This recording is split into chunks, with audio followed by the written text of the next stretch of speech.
All right, let's talk about something big that's coming to Texas. If you're one of the millions of Texans on SNAP, listen up, because a new rule is about to change what you can and can't put in your grocery cart.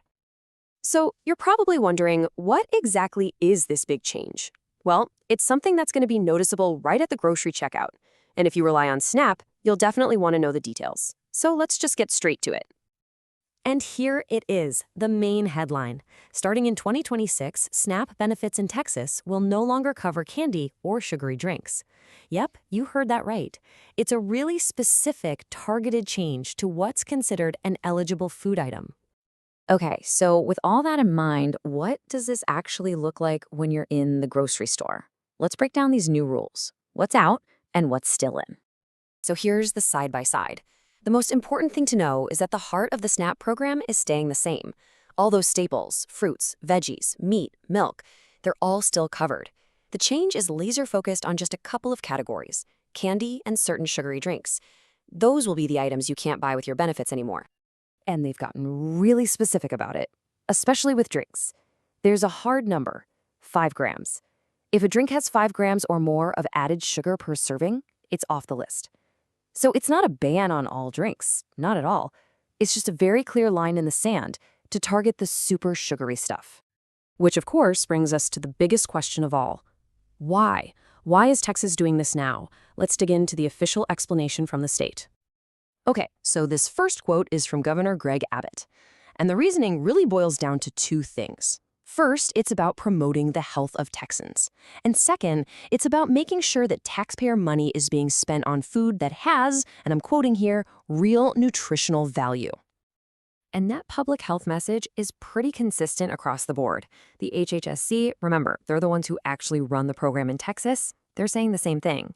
Their Deputy Executive Commissioner, Molly Reagan, said the whole point is to help Texans improve their health and ultimately their quality of life. All right, so we've covered the what and the why. Now for the when. How soon is all this actually happening? So this whole thing got started earlier in the year when the governor had to ask the federal government for permission, for a waiver. And now that approval from the USDA has officially come through. But the date you really need to circle on your calendar is April 1st, 2026. That is day 1. That's when these new rules will actually start at the checkout counter. Okay, but to really get why this is such a big deal, we need to zoom out for a second. Let's do a quick refresher on the SNAP program itself. What is it and who does it actually help? So SNAP, that stands for the Supplemental Nutrition Assistance Program. It's a federal program, right? But it's run by the state. Here in Texas, that's the Health and Human Services Commission, or HHSC for short. And its whole mission, really, is to help folks with low incomes get access to healthy, nutritious food. And we're not talking about a small number of people here. The scale in Texas is, well, it's huge. We're talking about roughly 3.5 million Texans who get SNAP benefits. When you see a number like that, you really start to understand just how many people are going to have to get used to these new rules. So what is the program designed for? Well, it's all about the basics, the fundamentals.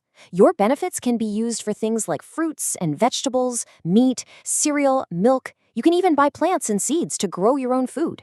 And you can use them for online grocery shopping, as long as the retailer participates. So if there's one key thing to remember from all of this, it's this. This is a very focused change. This isn't some massive overhaul of the whole SNAP program.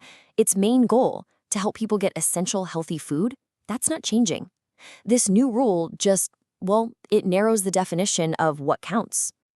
And that really leaves us with a pretty big question to think about, right? Looking beyond just the rules at the checkout, how is a policy like this, one that affects 3.5 million people, going to change what the average grocery cart in Texas looks like? And what's the long-term ripple effect going to be on people's health and buying habits? I guess that's something we're all just going to have to wait and see.